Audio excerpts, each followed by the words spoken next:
Hi, I'm Steve Saylor. I'm blind, and I play video games. If you want to know how I play video games, if I'm blind, take a look at the video here, and the video's not there. Click the link in the description down below to see exactly what I see when I'm playing video games. I wanted to make this video for a while talking about Xbox Game Pass, but I hadn't really had a chance to sort of sit down and talk about it. I also apologize. This is going to be kind of like an off-the-cuff sort of stream of consciousness type video. I'm kind of in a sort of a daze. I got my second vaccine shot a couple days ago, and I'm just still kind of like fully trying to recover from all that. That's why my hair is probably like not at my, there's no product in it, so it feels weird. But I want to talk about it because there's a lot of talk recently, at least on Twitter, about Xbox Game Pass, and it feels like an ad every time people talk about it, as if we're being paid by Xbox to talk about it. And it's also talking about the fact of whether or not it is a true value in video games, or the best value in video games. And I've been wanting to do this video for a while. I just never actually sat down to actually be able to do it because I wanted to talk about Game Pass from the standpoint of accessibility. I've talked about it in a few different places, but I've never actually sat down and made an actual video about how Game Pass works for accessibility. But I wanted to at least discuss it or bring it up, as people seem to be talking about it now. So this is just kind of my own thoughts, and I've been thinking about this for, like I said, for a while. The fact that, let's just start from the beginning of kind of like where Game Pass has been seen as this sort of great value in video games. First of all, I do have to disclose, I have been paid by Microsoft in the past. Never anything in regards to specifically Game Pass, but I have been in an Xbox ad for a Power Your Dreams campaign for when the Xbox Series X and S launched, so I was a part of that. I was also part of the Microsoft Ability Summit, where I got to talk to Phil Spencer. So when I did get paid for that as well. So I have been paid by Microsoft in the past, but it was never anything in regards to making an ad talking about Xbox. So this is not a sponsored video. I'm not paid by anybody. The only payment I'm going to get is whatever monetization comes from this YouTube video. But I want to talk about, first off, let's talk about Xbox Game Pass as the best value in gaming, and we'll talk about accessibility in a sec. The fact that you have over like hundreds of games as a library to be able to get access to with a very small amount, like subscription fee, and the fact that you can be able to play it on whatever device you basically feel like playing it on, whether it's on a console or on PC or on mobile or tablet, you have access to it pretty much on any device that you more than likely own already, minus the actual Xbox console if you don't have one of those. But even still, if you go into Xbox One S or X, you still have access to Game Pass. And this is just building the platform that is Game Pass. It's not necessarily just about the subscription. It's now the platform of it. And also the fact that you get games day and date as they release day one on Game Pass. You heard the joke at E3. There was so many different like times that Xbox mentioned in their E3 showcase, day one on Game Pass. 27 games they announced that are going to be day one on Game Pass. And that it actually kind of does better than what PlayStation Now currently has, because PlayStation Now does have a larger library and technically would be a little bit cheaper than Xbox Game Pass, but it's usually legacy games, and there's no real new games that are on it, or at least newly released games that are on PlayStation Now. So to kind of weigh the two, Game Pass does have a better value when it comes to being like the future of games, at least the way that Xbox sees it over the next couple years and beyond. So there's that. And then obviously with a small price to pay, you get your first month for $1. And then after that, it's about $15 plus, depending on which country you're in. And that's just in and of itself is a true value. When it comes to the accessibility side, there actually is a little bit more deeper thought into that.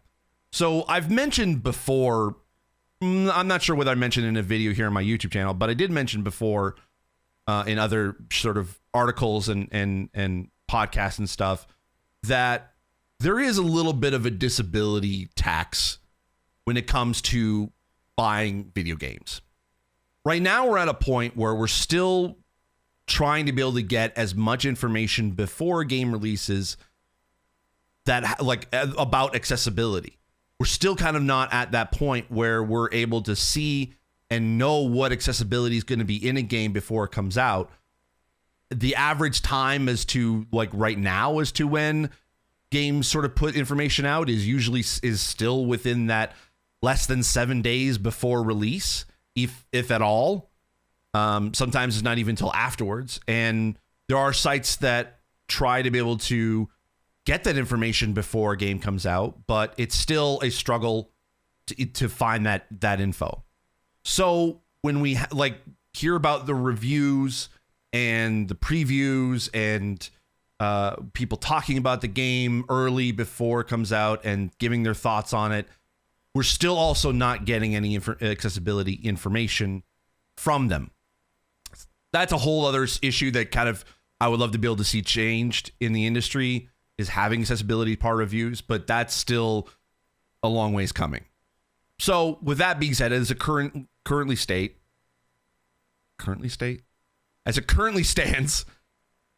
so we're not getting a lot of information. So we generally have to look into we look at a game, we try to be able to figure out as a disabled player, does this game could this game work for me? You look at the screenshots, you look at the reviews, you look at the previews, and you think, okay, this game looks like it might be something I can play.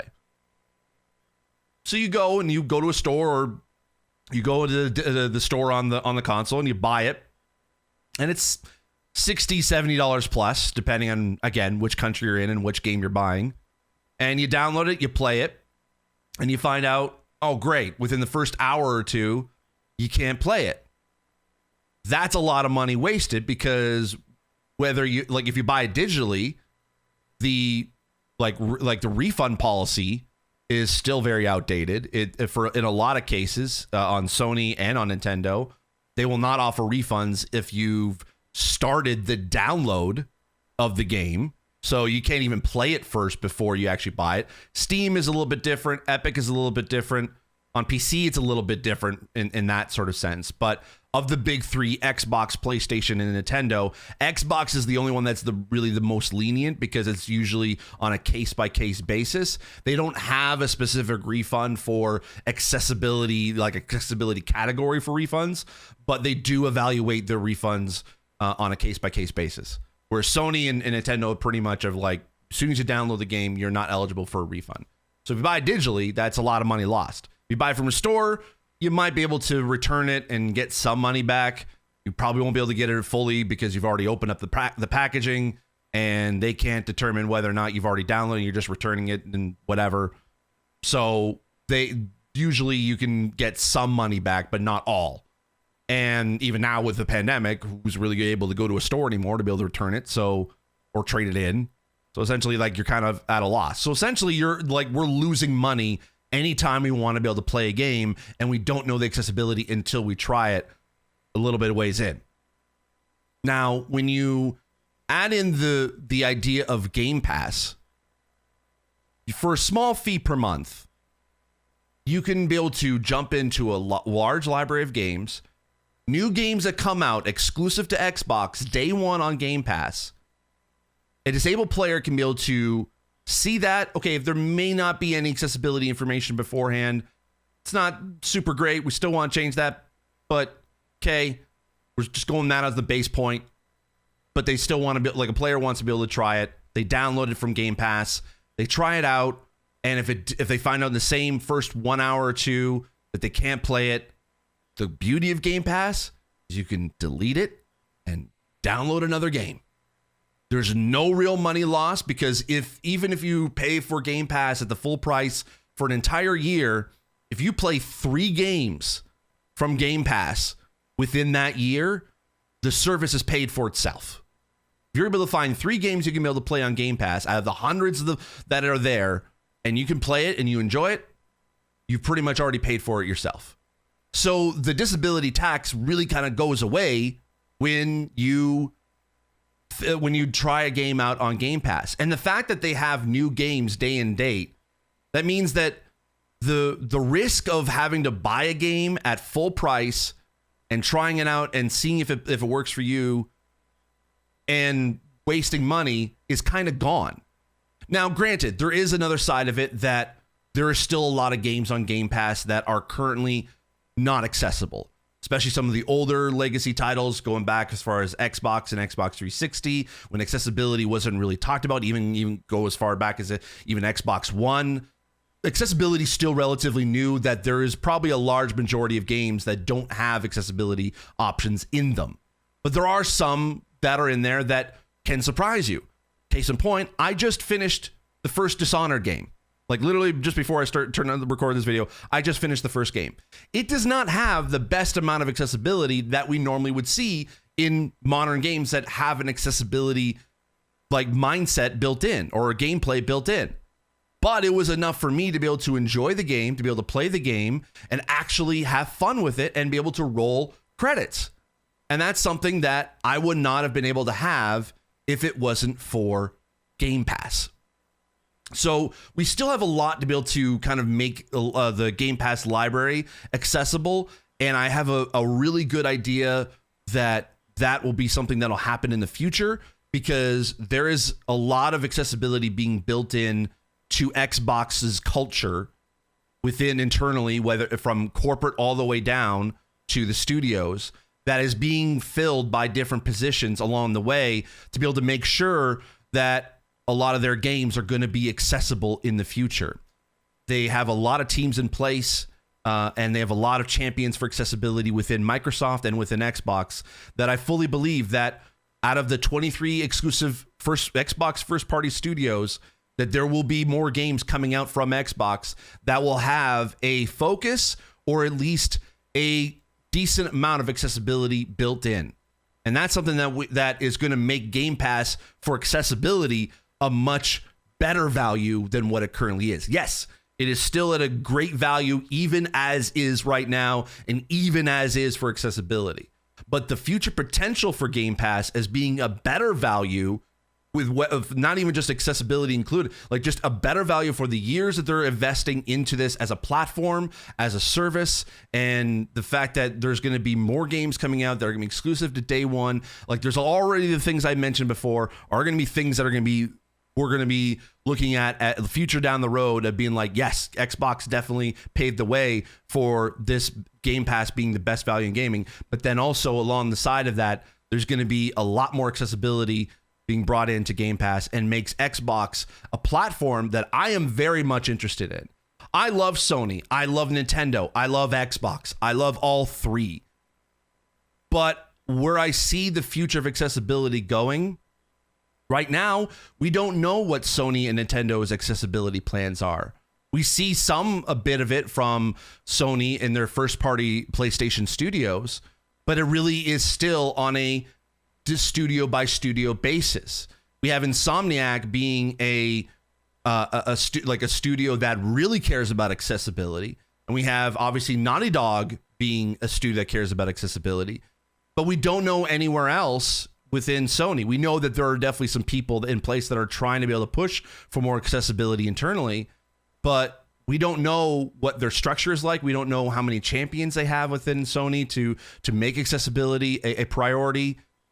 That is still something that we're very much in the dark about, whereas Xbox has been a little bit more transparent with its accessibility, and the fact that the higher ups, from Phil Spencer to Sarah Bond to Aaron Greenberg, like to Pete Hines and Todd Howard now with Bethesda, they're going to be want to talk about accessibility. And that's something that I see as Xbox sort of leading the industry in that sense.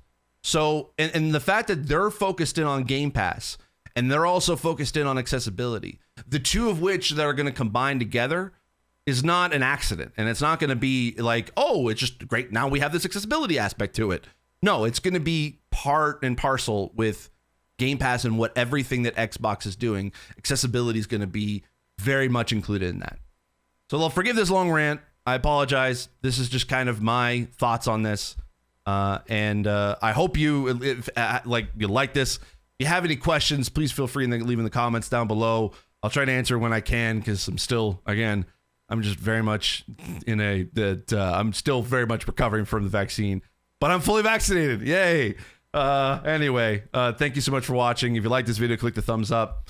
If you want to be able to see more of my videos, hit the subscribe button. If you want to be notified when new videos come out, hit the bell notification icon.